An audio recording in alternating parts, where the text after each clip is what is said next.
Denials, क्या sir इन्होंने अल्लाह को मुंह नहीं दिखाना, इन्होंने वापस हलकों में नहीं जाना, इन्होंने वोट नहीं लेना? मैं तो समझती हूँ तो मुसलमान कहना भी जायज नहीं है कि अंधेरे में 12 घंटे सर इन्होंने बिजली बंद करके निहत्थे लोगों के ऊपर गोलियां चलाई और आके यहाँ शेखियां मारते हैं, प्रेस कॉन्फ्रेंस करते हैं कि यहाँ तो कोई शहीद ही नहीं हुआ। 20 नवंबर को सिर्फ पाकिस्तान तहरीक इंसाफ ही नहीं, पूरे पाकिस्तान से लोग आए, वो निहत्थे लोग थे और वो वहां पे डी चौक में पाकिस्तान का कौमी तराना पढ़ रहे थे। इन लोगों ने पीएमएलएन की हुकूमत है उनके ऊपर भी गोलियां चलाई। हम पूछ सिर्फ ये रहे थे कि गोली किसने चलाई है, उसके भी डिनाइल में चले गए। फिर ये एपीएस का वाकया हुआ, हमारे बच्चों को और हमारे टीचर्स को शहीद किया गया, ये चाहते कि कोई इसके बारे में बात न करे। स्पीकर साहब, इस सानेहात पे जो इन्होंने कहा ना अभी कि हम आपको डिनाइल, इन्होंने कहा कि हम आपको बताते हैं कि जी इनको तो पता ही नहीं कितने लोग हैं। मैं जरा इनको नाम पढ़ के सुनाती हूँ, ये जितने मर्जी सुमन बुकमन हो जाएं, फर्क तो इनको कोई नहीं पड़ना। मुझे पता है कि ये खैर से हुकूमत जो है 8 फरवरी को वोट चोर भी थी, इलेक्शन चोर भी थी, मैंडेट चोर भी थी, अब तो ये लाश चोर और कफन चोर भी हो गई है। ये जरा सुने स्पीकर साहब, सरदार शफीक लूंड जिसका डेरा गाजी खान से ताल्लुक है शहीद हो गया, अनीस सती शहीद जिसका मरी से ताल्लुक है शहीद हो गया, इमरान अब्बासी शहीद जिसका हरिपुर से ताल्लुक है शहीद हो गया, मोहम्मद इलियास शहीद और अगजई जो कि कोहाट से ताल्लुक है वो शहीद हो गया, मलिक सदर अली शहीद जिसका मर्दान से ताल्लुक है शहीद हो गया, मोहम्मद अली शहीद जिसका 4 सदर से ताल्लुक है शहीद है, अब्दुल रशीद शहीद किला सैफुल्ला से उसका ताल्लुक है सर शहीद हो गया, अहमद वली शहीद जिसका पेशीन से ताल्लुक है शहीद हो गया, ताजुद्दीन शहीद 4 सदर से, अब्दुल कादिर शहीद एबटाबाद से, तारिक खान शहीद शांगला से, मुबीन मलिक शहीद जिसका ताल्लुक सर एबटाबाद से है। अब सर ये इसको डिनाई करना चाहते हैं कि जी कोई शहीद नहीं हुआ। मैंने इनको जो है ये सर आप भी शाह हैं, हम सब मुसलमान हैं, हमारा जितना भी प्यारा कोई इस दुनिया से जब चला जाता है ना सर हम अल्लाह के हवाले कर देते हैं, वो हमारे लिए ना बहन भाई नहीं रहता। हमने उसका जनाजा पढ़ के मुसलमानों ने के नाते उसको कब्र के नीचे मट्टी के नीचे देना होता है। सर ये तो इस कदर बेहिस हुकूमत है, इस कदर बेशरम बेहया हुकूमत है। सर सरदार शफीक खान लुढ़ के जिसका डेरा गाजी खान से ताल्लुक है, 4 दिन तक सर उसकी लाश उसके अंदर हॉस्पिटल के अंदर पड़ी रही। ये फिर डेविड लिखवाते रहे कि नहीं इसका तो एक्सीडेंट के अंदर जो है ये चला गया दुनिया से। तो सर इन्होंने तो लोगों को दफनाने भी नहीं दिया। इस कदर डिनाइल क्या आंखें बंद करके खड़े हुए हैं। सर एक एक शहीद की कहानी अगर मैं आपको बताना चाहूं, इनको पता भी है कि नजरिया क्या होता है, इनको पता भी है कि बहादुरी क्या होती है, क्योंकि हमें तो पता है जब इनको पर मुश्किल वक्त आता है ये जूते छोड़ के लंदन भाग जाते हैं, दुबई भाग जाते हैं, जद्दा भाग जाते हैं। वो तो सर मेरा लीडर है,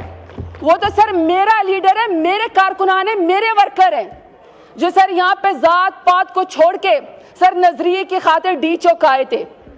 डी चौक आए थे। और फिर सर इनकी बेहिसी देखे हर शख्स ने सर प्रेस कॉन्फ्रेंस की, हर शख्स ने सर प्रेस कॉन्फ्रेंस की मजाक उड़ाने के लिए,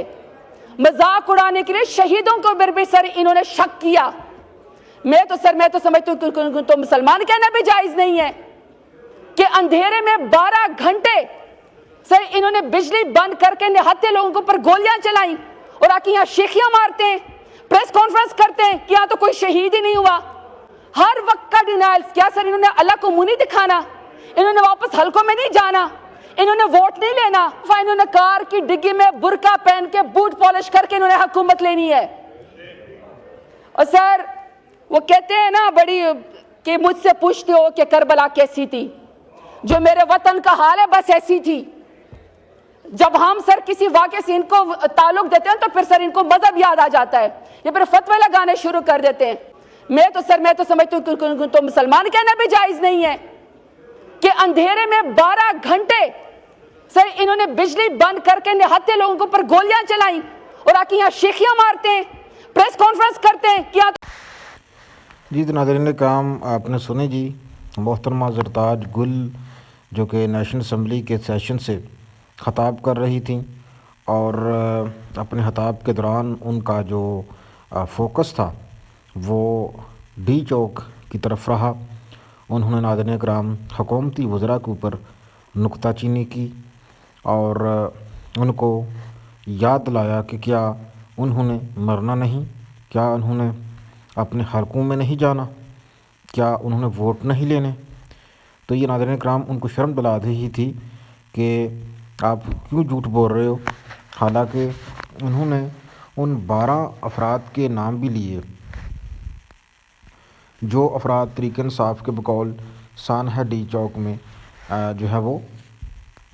شہید ہوئے ہیں۔ تو انہوں نے مختلف اضلاع سے ان لوگوں کا جو ہے وہ نام پڑھ پڑھ کے سنایا، تو ساتھ ہی ساتھ حکومتی وزراء کو بھی جو ہے وہ ان کی بے حسی جو ہے اس کو واضح کیا، اور انہوں نے ناظرین کرام بتایا کہ کون کہاں سے جو ہے وہ اس سانحے میں شہید ہوا ہے، اور ساتھ ساتھ ایک اہم چیز انہوں نے یہاں پہ واضح کی کہ یہ سب کچھ ہونے کے باوجود جو حکومتی وزراء ہیں وہ پریس کانفرنس کر رہے ہیں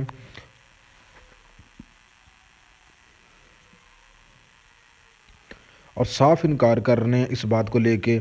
کہ 26 نومبر کو جیسے کچھ ہوا ہی نہیں۔ تو آج کل کے اس جدید دور میں ناظرین کرام اس بات سے انکار نہیں کیا جا سکتا کہ آپ چیزوں کو جتنا مرضی چھپائیں، لیکن آخر کار وہ چیزیں جو ہے وہ سامنے آ کر رہتی ہیں، اور ابھی حکومت جو ہے وہ اس سارے معاملے سے ڈینائی کر رہی ہے، لیکن یہ ساری چیزیں اب دنیا بھی جانتی ہے، انٹرنیشنل میڈیا کے اوپر بھی یہ سب کچھ رپورٹ ہو چکا ہے کہ اس رات کو ڈی چوک میں کیا ہوا، کس طرح کی بربریت جو ہے وہ برتی گئی لوگوں کے اوپر، اور ان کا صرف مقصد یہی تھا کہ وہ اپنے حق کے لیے وہاں پر پہنچے تھے، ان کا کوئی اور مقصد نہیں تھا، کوئی ان کا اس میں یہ نہیں تھا کہ ان کو وزیر اعظم بنا دیا جائے ملک کا، یا ان کا یہ مقصد نہیں تھا کہ ان کو ذاتی مراعات دی جائیں، بلکہ وہ یہ کہہ رہے تھے کہ ان کا جو مینڈیٹ چوری ہوا ہے وہ واپس کیا جائے، اور ساتھ ہی ساتھ جو بے گناہ قیدی جیلوں کے اندر قید ہیں ان کو رہا کیا جائے۔ تو عمومی طور پر اگر دیکھا جائے تو یہ دونوں مطالبے جو ہیں یہ نہ تو غیر آئینی ہیں اور نہ ہی یہ کوئی اس طرح کے مطالبے ہیں کہ جن کے اوپر عمل نہ کیا جا سکے۔ یہ وہی مطالبات ہیں